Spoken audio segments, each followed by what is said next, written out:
I still recall the bittersweet haze of our honeymoon, the sunlit mornings and whispered promises that painted our future with hope. My wife, Ginny, and I had spent 2 weeks in an idyllic coastal town, where time seemed to slow and every moment felt timeless. We laughed, explored hidden coves, and created memories that I believed would forever bind our hearts. Yet, on our return journey, something inexplicable began to stir beneath the surface of our perfect union. The drive home was quiet, and I noticed that Ginny, usually effervescent and chatty, had grown unusually reserved. It wasn't just the exhaustion of travel. There was a subtle distance in her eyes, a flicker of distraction that I couldn't quite pinpoint. One evening, as dusk settled over the highway and the world outside turned a deep shade of indigo, we pulled into a small, dimly lit diner for a late bite. The neon sign outside buzzed softly, casting a surreal glow on the rain-slicked pavement. As we waited for our food, I couldn't help but notice a man seated alone at a corner booth. He was oddly out of place, a gentleman whose attire and mannerisms didn't belong to the era around him. His dark suit, meticulously tailored yet strangely futuristic, caught my attention immediately. There was an intensity in his eyes, a mixture of melancholy and determination, that sent an inexplicable chill down my spine. I dismissed the thought as mere curiosity until I saw Ginny exchange a few furtive glances in his direction. At first, I rationalized it as polite interest, but as the evening wore on, I began to feel a growing unease. When our food arrived, Ginny seemed distracted, her gaze repeatedly drifting toward the mysterious man. I attempted light conversation, reminiscing about our honeymoon adventures, but her responses were clipped, her smile forced. The man at the booth eventually stood up and, with an air of quiet confidence, walked out into the cool night. I tried to brush off the sinking feeling in my gut, attributing it to the weariness of travel and perhaps the gentle melancholy that follows a brief escape from reality. Later that night, lying in bed with the steady hum of the car's engine still echoing in my mind, I replayed the evening's events over and over. I couldn't shake the image of Ginny's distant look when she glanced in his direction. There was something magnetic about him, a quality that I couldn't define but that seemed to draw her in. I whispered into the darkness, questioning if perhaps I had been too wrapped up in my own thoughts to see the warning signs. Yet a tiny seed of doubt had been planted, one that I would soon come to regret ignoring. The next morning, as we drove on the open highway, the landscape blurred into a series of fleeting images, fields, highways, and roadside billboards, while my mind was anchored in that unsettling memory. Ginny, usually my confidant, seemed lost in her own world. I tried to initiate conversation about our plans for the future, but her responses were hesitant, almost as if she was carefully weighing each word before speaking. My heart sank with each passing mile, the distance between us growing as vast as the open road. That evening, at a rest stop under a canopy of ancient oak trees, I finally confronted my own thoughts. I sat alone on a weathered bench, the cool breeze whispering secrets that I longed to understand. I questioned if there had been moments before our trip when Ginny's behavior hinted at something hidden, perhaps an unspoken longing or secret that she had guarded well. In that quiet solitude, I resolved to be more observant in the days to come, unaware that the events unfolding would shatter the very foundation of trust upon which our marriage was built. Returning to our motel that night, I found Ginny poring over a small notebook, her face illuminated by the soft glow of a bedside lamp. I approached quietly, unsure if I should disturb her. "Ginny, is everything all right?" I asked, trying to sound casual. She looked up, her eyes betraying a glimmer of guilt before she masked it with a forced smile. "I'm fine, John. Just thinking about things," she replied, her voice subdued. I nodded, though an ominous feeling continued to gnaw at me. Little did I know, that night would mark the beginning of a truth so bizarre it defied everything I thought I understood about love, time, and loyalty. In the quiet hours before dawn, as the world outside slumbered unaware, my life was about to be upended by revelations that would force me to confront a reality more surreal than any science fiction tale.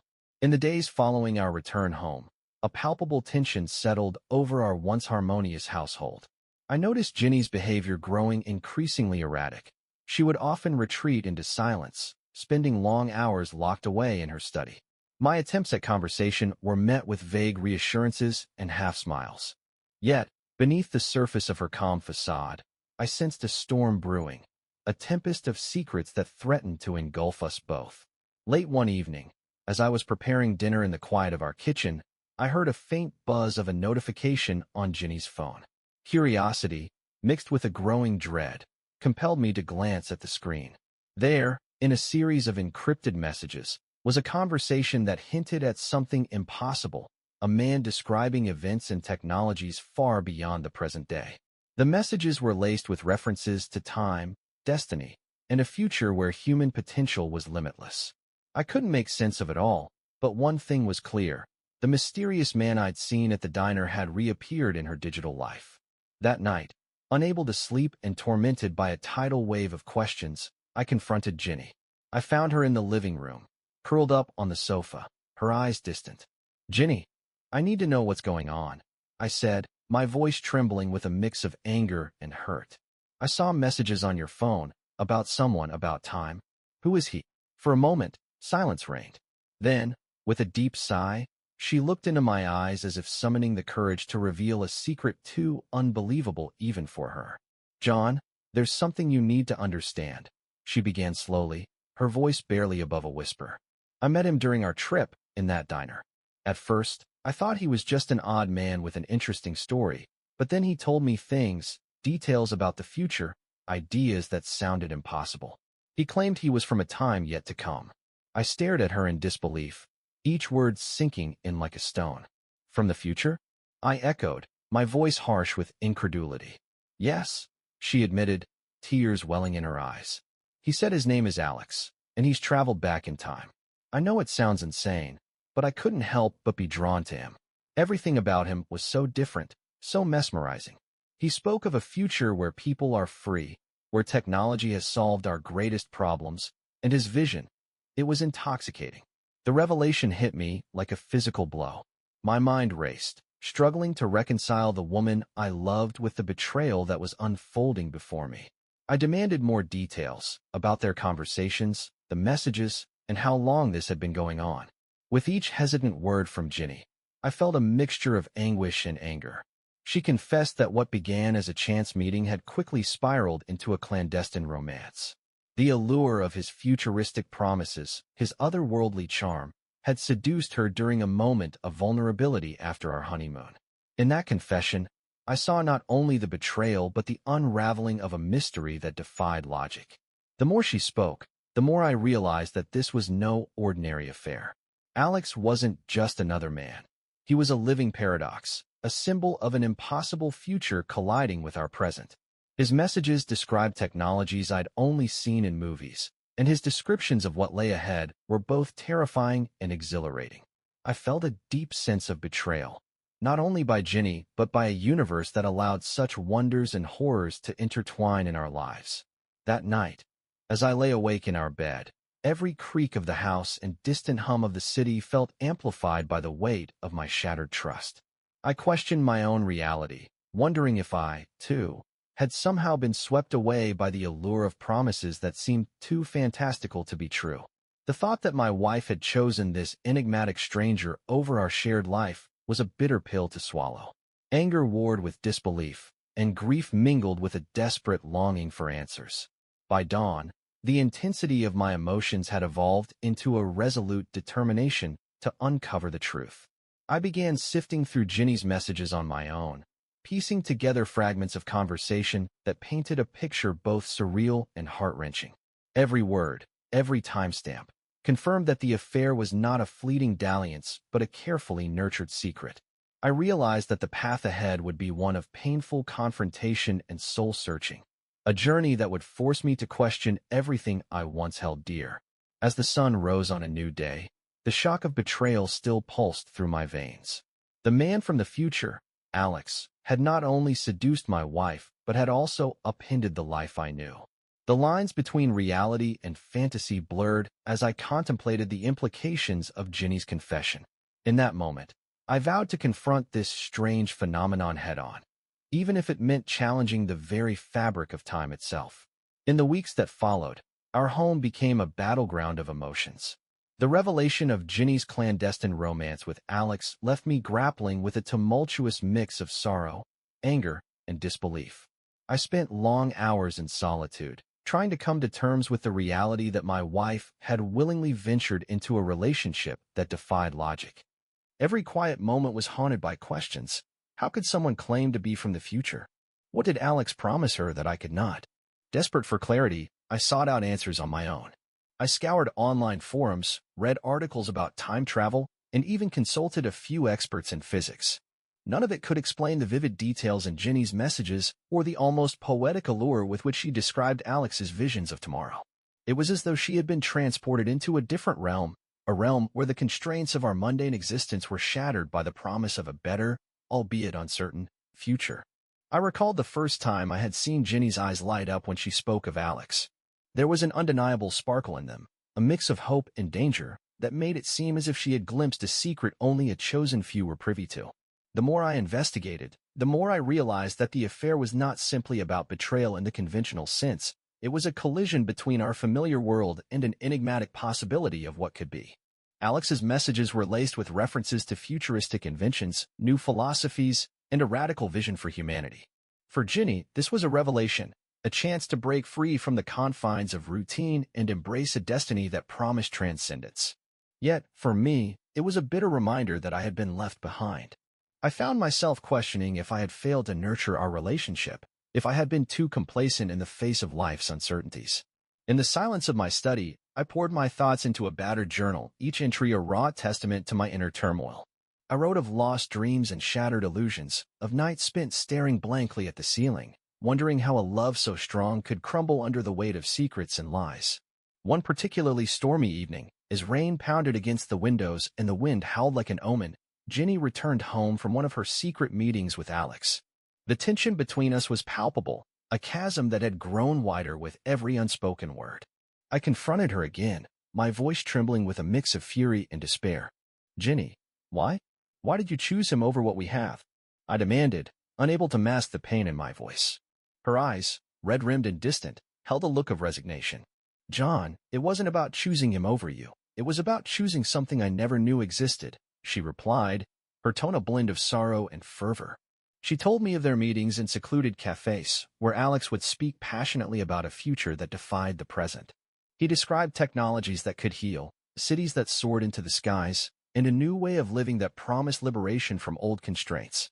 For Ginny, each conversation was a spark of hope, a chance to glimpse a world that transcended our everyday struggles. And yet, for me, it felt like a betrayal of everything we had built together. The more she described Alex's vision, the more I felt as though I were being replaced by an ideal, a fantasy that was as alluring as it was unattainable. That night, lying awake as the rain subsided to a steady drip, I wrestled with conflicting emotions. Part of me wanted to believe that perhaps there was some truth to his claims, that the future might indeed hold wonders beyond our current understanding. But another part of me recoiled at the idea that our love could be so easily upended by promises that belonged to another realm entirely.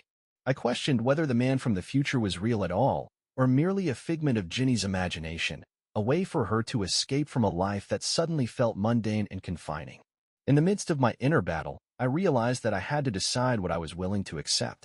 Was I to cling to a past where everything was familiar and safe, or could I step into an uncertain future alongside Ginny, even if that future was painted with the hues of betrayal?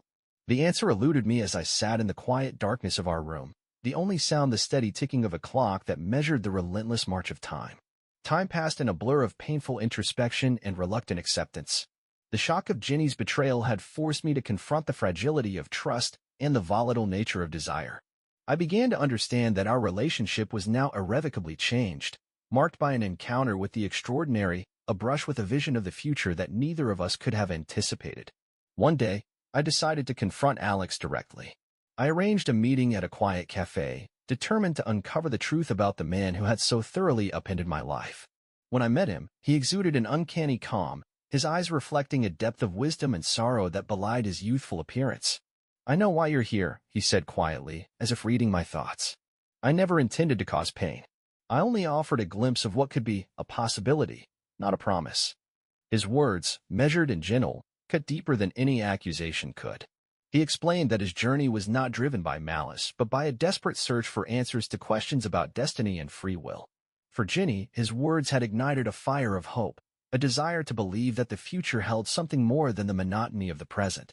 I left that meeting with a conflicted heart, a mix of relief, resignation, and a lingering sense of inadequacy. I realized that my pain was not solely about the betrayal itself, but about the fear of being left behind in a world that was evolving beyond my understanding. In the months that followed, Ginny and I embarked on a long, arduous process of rebuilding our relationship. We attended counseling sessions, spent long hours talking through our fears and regrets, and slowly began to piece together the fragments of our shattered trust. There were moments when Ginny's eyes would drift, as if searching for something lost in the recesses of her mind, and I would feel the old sting of jealousy and abandonment. Yet, over time, I learned that love could be resilient, even in the face of the most extraordinary betrayals. We found solace in honest conversations about our needs, our dreams, and the ways in which we had both sought escape from the mundane. I began to see that her fascination with Alex's futuristic visions was less about rejecting our life together and more about yearning for something that transcended the everyday. It was a desire to believe in miracles, to grasp at the extraordinary even if it meant venturing into uncertain territory. On a crisp autumn evening, as the golden light of sunset spilled over our modest backyard, Ginny and I sat together on the porch, holding hands in a tentative truce. The pain of the past was still there, a quiet echo of a betrayal that had once seemed insurmountable. Yet, as we talked about our future, a future that now included the scars of our past and the lessons it had taught us, I felt a fragile hope begin to take root. I realized that while some mysteries might never be fully unraveled, what mattered most was the commitment to move forward together. In the end, the affair with a man from the future had not destroyed our marriage. It had forced us to confront our vulnerabilities and to redefine what it meant to trust and to love. The road to healing was long and uncertain, but I came to understand that even in the face of the most bizarre betrayals, the human heart has the capacity to forgive and to grow. My journey was one of painful introspection, a slow and deliberate process of accepting that life sometimes presents us with truths that defy logic, and that love, however challenged, can endure the unimaginable. Now, as I sit here writing these words in the quiet of the night, I reflect on a time when our lives were irrevocably altered by the promise of a future that might have been. Ginny's eyes still hold a glimmer of that distant wonder, a reminder of the extraordinary encounter that once threatened to tear us apart. And while the scars of betrayal remain, they serve as a testament to our resilience, a marker of a journey through darkness into a dawn that, despite everything, holds the possibility of renewal.